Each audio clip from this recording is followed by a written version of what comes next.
I found out I was pregnant at the same time as my mafia husband's childhood sweetheart Rosa. To protect her baby from being aborted by her parents, my husband claimed her baby as his own. As for mine, he coxed me, saying he will claim only after her baby was born. I confronted him, demanding to know why he would do this to me. His response was cold and unwavering. Claiming her baby as mine was the only way to protect them both. I won't let anything happen to her or the child. In that moment, as I looked at the man I had loved for 10 years, I realized my love for him had died.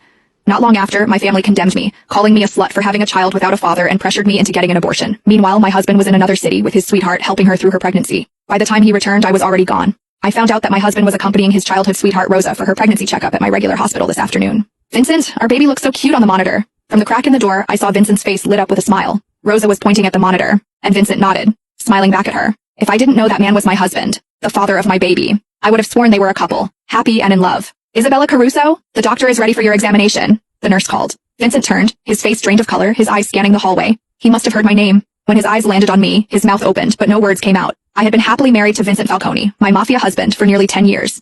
This year, I was finally pregnant with his child. He of all people should know how difficult it is for me to have the baby now. How could he do this to me? I slowly walked toward him, my heart boiling with fury, anger, and the deep sadness of realizing how much I had been lied to. Is that why you told me you couldn't come to my appointment today? I tried to keep my voice steady, but the anger surged, making it impossible to control. Without thinking, I raised my hand and slapped Vincent hard across the face. It was the first time I had ever lashed out at him like this. Yet even after I slapped him, he stood there, silent, avoiding my gaze. Your silence isn't helping, Vincent. You owe me an explanation. Vincent didn't move, but Rosa, who had been standing behind him, stepped forward, shielding him from my anger. Mrs. Falcone, Isabella, right?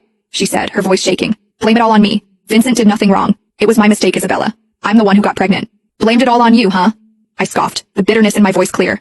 I was a tough woman, but even so, tears streamed down my face. As if my tears had triggered something in him, Vincent finally stepped past Rosa and pulled me into his arms. Don't cry, Isabella. The baby isn't mine, he said, his voice barely above a whisper. I froze. What? But then, Rosa spoke. She winked her innocent big eyes at Vincent. Vincent, didn't you promise to protect my baby by claiming it as your own?